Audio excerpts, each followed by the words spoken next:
बिस्मिल्लाहिर्रहमानिर्रहीम। अस्सलाम वालेकुम वरहमतुल्लाहि वबरकातुहू। मुहतरम मुकर्रम सामीन गिरामी, तरावीह की नीयत कैसे करना है, ये बड़ा अहम मसला है।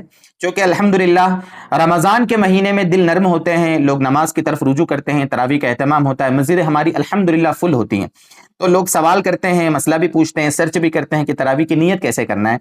देखिए, नमाज के लिए नीयत करना शर्त है, ये मसला तो आपको मालूम है। और नीयत दिल के इरादे को कहते हैं। दिल में आपने जो सोचा है, जो भी अमल का इरादा किया, समझो ये नीयत हो गई।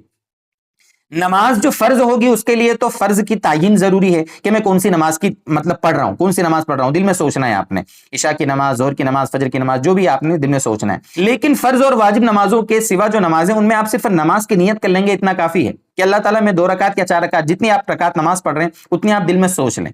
जरूरी नहीं कि आप ये कहें कि मैं जोहर की सुन्नत पढ़ रहा हूं, कि फजर की सुन्नत पढ़ रहा हूं, कि मैं तरावी की सुन्नत पढ़ रहा हूं, ये जरूरी नहीं है। लेकिन फिर भी अगर आप सुन्नत की नियत भी कर लेंगे उसके अंदर कि अल्लाह ताला मैं 2 रकात तरावी पढ़ रहा हूं, ये दिल में ऐसा सोच लेंगे, दिल में ये नियत कर लेंगे, तो ये नियत अदा हो जाएगी।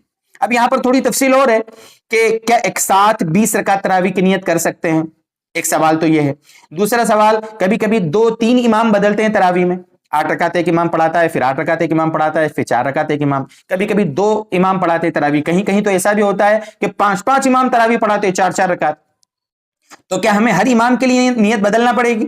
ये 2 सवाल बड़े अहम हैं। पहला सवाल, क्या हम पूरी 20 रकात की नियत एक साथ कर सकते हैं? तो इसका जवाब यह है कि बिल्कुल कर सकते हैं। कैसे करना है आपने? शुरू में आप जब तरावी पढ़ने के लिए खड़े हुए हैं, आप दिल में सोच लें कि जो भी इमाम साहब मेरे आगे नमाज पढ़ाने आए हैं, मतलब मैं जिनके पीछे नमाज पढ़ रहा हूं, आप दिल में सोच लें कि अल्लाह ताला 2-2 रकात तरावी करके मुझे 20 रकात तरावी जो सुन्नत नमाज है वो मुझे पढ़ना है इमाम साहब के पीछे। अब इमाम साहब जो भी हैं, इमाम साहब मान लो मिसाल के तौर पर मौलाना अब्दुल गफ्फार साहब है मिसाल के तौर पर, तो आप ये नियत नहीं करेंगे कि मैं मौलवी अब्दुल गफ्फार साहब के पीछे नमाज पढ़ रहा हूं। आप दिल में नियत कर लें कि जो भी इमाम साहब नमाज पढ़ाएगा उसके पीछे मुझे नमाज पढ़ना है, उसके पीछे नमाज की नियत आप दिल में सोचना है। ठीक है, अब इससे यह मसला भी हल हो गया आपका कि अगर इमाम बदले तो क्या अलग अलग नियत बदलना पड़ेगी? कोई दिक्कत नहीं है। आपने नियत की है कि जो भी मेरे आगे इमाम साहब आएगा उसके पीछे 20 रकात मुझे 2-2 रकात करके अल्लाह ताला नमाज पढ़ने की, आपने दिल में ये सोच लिया, आपकी नियत हो गई, पूरी 20 रकात की नियत हो गई। अब आपको हर 2 रकात पर अलग अलग नियत करने की जरूरत नहीं है। लेकिन अगर हर 2 रकात पर आप नियत कर लेंगे तो भी अच्छा है, कोई मसला नहीं है। कहने का मतलब यह है कि दीन बड़ा आसान है। हर 2 रकात पर आप जुबान से बोलें या जुबान से बोलने को जरूरी समझें, यह गलत तरीका है। ये तो नॉर्मल नमाज में भी है। पूरे साल जब भी हम नमाज पढ़ें तो बहुत से लोग क्या करते हैं, बोलते हैं, नियत करता हूं मैं 4 रकात नमाज जोहर की, इमाम के पीछे रुख मेरा काबा शरीफ की तरफ खास वास्ते अल्लाह ताला के, वगैरह वगैरह। ये जो सारी चीजें बोलते हैं ना, ये बोलना जरूरी नहीं है। अगर बोलने को आपने जरूरी समझा तो ये तो बिदअत है, नाजायज है। हाँ, बोल लेंगे अच्छा है, लेकिन बोलने को जरूरी ना समझें। असल है दिल से आपका सोचना, दिल से आपका किसी काम को करने का इरादा करना।